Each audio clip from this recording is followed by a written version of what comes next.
Dylan, welcome to my daily trading analysis video. Today is a Friday, 10th of April. Alright, going to start off with the euro against the US dollar. What we're seeing here is that price has finally broke below a key support level of 1.0717. We are expecting price to fall further subsequently, and right now we would like to see some retracement right here before we go for a short again. So maybe zoom in the smaller time frame itself.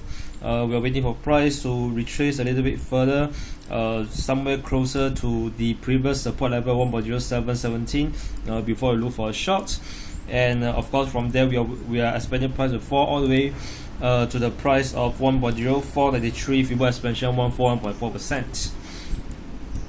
Alright, so that's pretty much for the euro against US dollar. Next we have the New Zealand dollar against the US dollar. Price continues to consolidate, and we are seeing that the consolidation is coming to an end. So right now price is currently resisted at the top of the consolidation itself, or rather at the falling trend line. Expecting price to start to fall a little bit all the way to the bottom, or rather to the rising trend line itself. Expecting price to break lower from here onwards.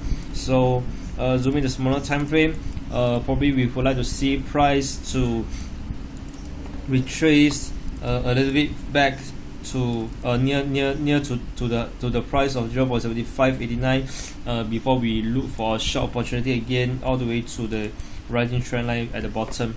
Alright, so that's for the New Zealand dollar against US dollar. Of course, if price were to break below, the first key support level will be at 0.7444. Next, we have the pound against the US dollar. So price similarly as euro against US dollar has finally fell and broke below. For the pound dollar, it has fell and broke below the rising trend line. Alright, all the way to the key support level at 1.4690. Fibonacci expansion 161.8%. So at this moment we are expecting price to rebound and retrace as it hit a final exhaustion level. So probably zooming the smaller time frame, we would like to see price coming back to the same level over here before we look for a long opportunity. If not, price might just fall even further and till it touches the previous low at 1.4628, which is also a Fibonacci expansion 161.8%. Alright, so that's for pound against US dollar. Next we have Aussie against the US dollar. Right, so we can see the price has been trading within a channel, but not exactly a rising trend channel, as the two lines are not parallel. Right, but we do see the price has touched the top of the channel and it has starts to come down. We are expecting price to probably starts to fall slowly all the way till it touches the bottom of the channel at the rising trend line. Then from there we shall go and we shall look for a long opportunity. And of course at the same time, zooming the 1 hour charts, if we were to plot, if you will, retracement, the level right here is somewhat at the retracement level of 30.2%, and there are also previous evidence of support and resistance. And right now we are seeing that on the upside price is kind of exhausted as well, so we are expecting price to pause and consolidate or retrace at the moment. And so from here we shall wait for price to come down lower for a long opportunity.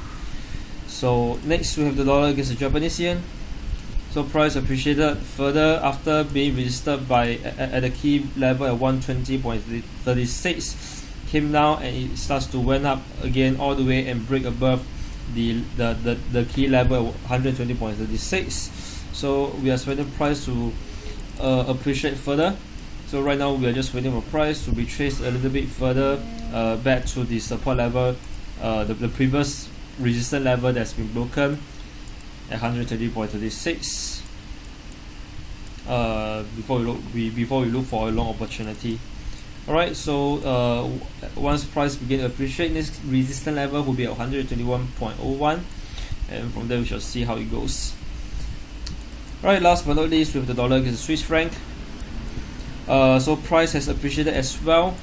So it seems that the US dollar has been strengthening ever since the FOMC statements, which has prompted that the Federal Reserve might still raise interest rate as early as June. although the likelihood is still very low, but there's still the possibility, as being said in the FOMC statement. So right here we're just waiting for price to retrace a little bit further back to the previous resistance that has been broken at 0.87, at 0.8740. Alright, so as it touches this level, then we should look for a long opportunity again. So you may want to use a smaller time frame to gauge. Alright, so that's for the dollar against the Swiss franc. And with that, I've come to the end of today's trading analysis video. So thank you for watching, and I'll see you again.